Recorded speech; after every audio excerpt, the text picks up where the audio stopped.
Já informamos aqui que os Estados Unidos prorrogaram esse período de isolamento social até o final do mês de abril, dado o aumento de casos no país, a situação muito grave que o sistema de saúde já enfrenta em várias regiões, como em Nova York. Não adianta ser um país rico, ele não estava preparado para essa situação, ele não tem um sistema de saúde único. E nós vamos falar sobre essa situação agora com o economista e analista político Carlo Barbieri, que preside o Oxford Group nos Estados Unidos há mais de 30 anos. Carlo, boa tarde. Boa tarde, como é que vai você? Tudo bem? Tudo certo, Carlo. Como é que você está vendo daí dos Estados Unidos essa situação toda? Você que mora na Flórida, você acha que é a medida correta? Como é que você está vendo o encaminhamento que tem sido dado pelo governo Trump a toda essa situação?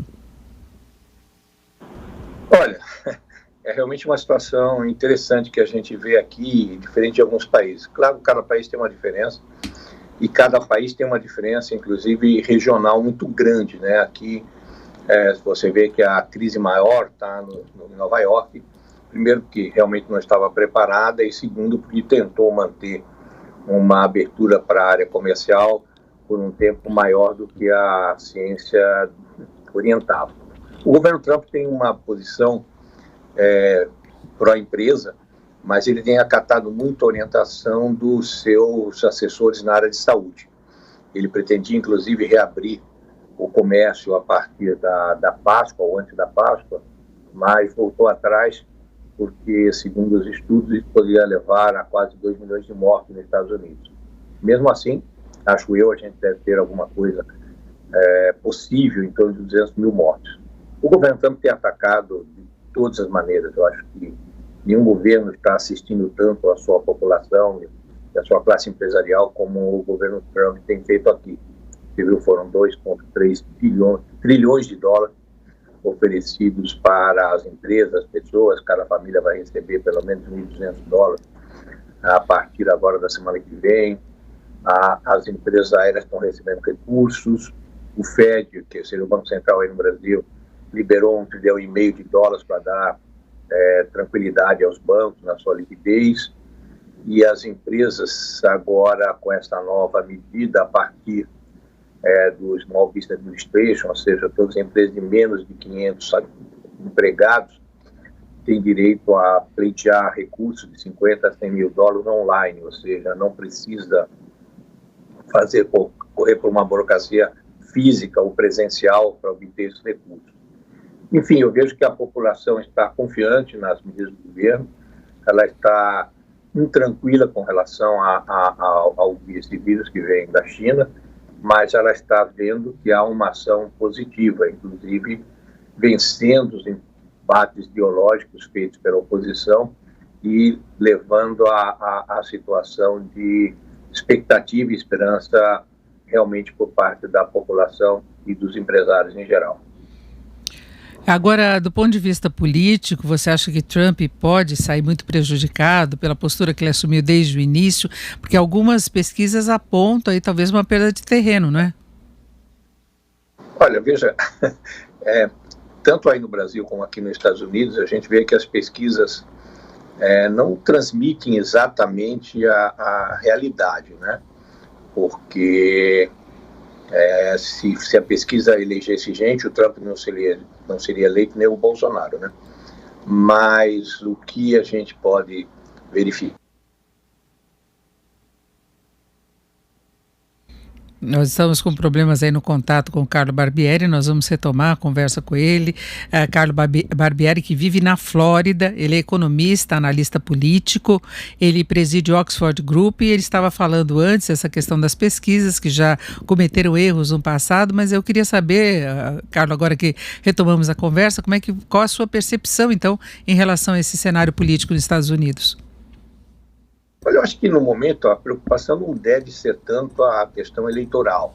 O Trump está tomando todas as medidas possíveis e necessárias, certo? Ela está ganhando espaço na opinião pública pelo suporte que está sendo dado ao setor privado. E eu quero crer que as ações que estão sendo tomadas serão reconhecidas. Os Estados Unidos não estavam preparados para uma pandemia dessa, mas tem recursos para enfrentá-la, tanto no sistema de saúde como no que diz respeito ao apoio à população e às empresas. E, ao final, a população vai decidir, mas as ações que a oposição tem tomado politicamente, você vê quando foi mandada essa proposta de 2 trilhões, a Câmara tentou boicotar a medida, exigindo 1.192 emendas no projeto, desde a criação de um Sindicato Nacional dos Funcionários Públicos Federais, até a ajuda a partidos e uma série de outras coisas, para evitar que fosse aprovado na velocidade necessária. E a população reagiu, fez e-mails, se comunicou com os próprios deputados democratas e acabaram cedendo e aprovando a medida em 4 dias. Então é um jogo político, infelizmente. Eu acho uma tristeza que uma doença desse nível seja usada politicamente, mas ao final a população está vendo que a liderança do presidente tem se consagrado. Eu não estou aqui nem defendendo, nem aos democratas, nem aos republicanos, mas eu acho que o país está ganhando com essas ações que estão sendo tomadas. Carlos, tem a questão que você falou, por exemplo, do sistema de saúde, que pelo fato até dos países não estarem preparados, eles correm contra o tempo agora, não é? Porque o contágio é muito mais rápido e a gente vê, por exemplo, Nova York com grandes dificuldades de já para atender a população de uma forma satisfatória, não é? Inclusive com um navio que poderá atender outros doentes de outras doenças, não com o coronavírus, porque pode chegar um colapso, né? Olha, esse colapso é uma possibilidade real. O setor privado está reagindo muito rapidamente em termos de oferecimento de soluções, tanto na área de máscara como respiradores, mas imaginemos que 2 milhões de pessoas precisando de respiradores é muito mais do que a produção do país por um ano inteiro. Mas nos próximos 3 meses nós teremos uma produção maior nessa área de respiradores que o ano passado inteirinho.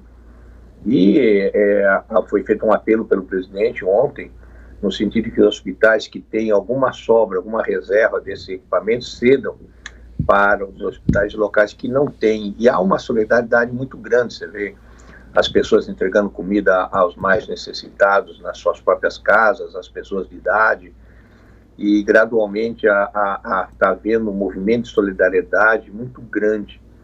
Ontem à noite nós tivemos aqui um fato bastante lindo na imprensa americana, enquanto que uma parte da imprensa se debruçava na questão de deixar a população totalmente apavorada com a questão. A Fox News, uma das redes de televisão, fez uma programação toda de entretenimento para as pessoas, com os melhores cantores do país, e arrecadando fundos para a alimentação dos mais necessitados. Eu acho que esse tipo de solidariedade da própria imprensa com a população em geral é um grande exemplo que poderia ser seguido, inclusive, no Brasil.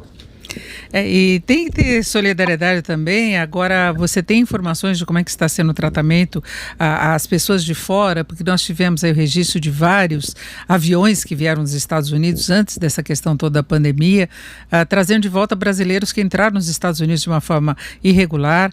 Alguns estavam ficando no México até que conseguisse autorização para entrar nos Estados Unidos. E você imagina esse pessoal todo em trânsito. Como é que os Estados Unidos estão lidando hoje com essa situação? E tem muito brasileiro ainda de forma irregular aí nos Estados Unidos, né? Olha, eu acredito que pelo menos 1/3 do 1,5 milhão de brasileiros que esteja aqui, eles estão de forma irregular. Esses realmente são aqueles que a gente tem que dar maior solidariedade, maior apoio, porque esta ajuda que está saindo deve chegar a 1.200 para cada pessoa, se são marido e mulher vai chegar a 2.400, mais 500 mil por filho. Esses cheques não vão chegar às pessoas que não têm declaração de imposto de renda. Então, eu creio que através das igrejas e outros movimentos de solidariedade que nós temos aqui, inclusive na comunidade brasileira, nós temos que nos preocupar em ajudar essas pessoas que estão provavelmente perdendo o emprego e não vão receber o apoio público.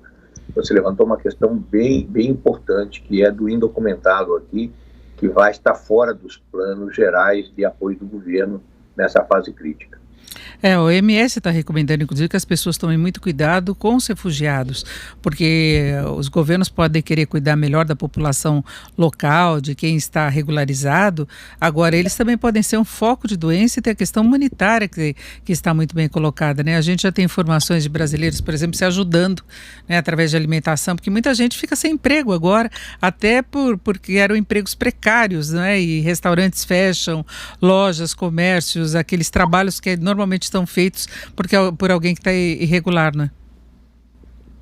Você tem toda a razão. Acho que esse é o tema mais sério que a gente tem que enfrentar aqui.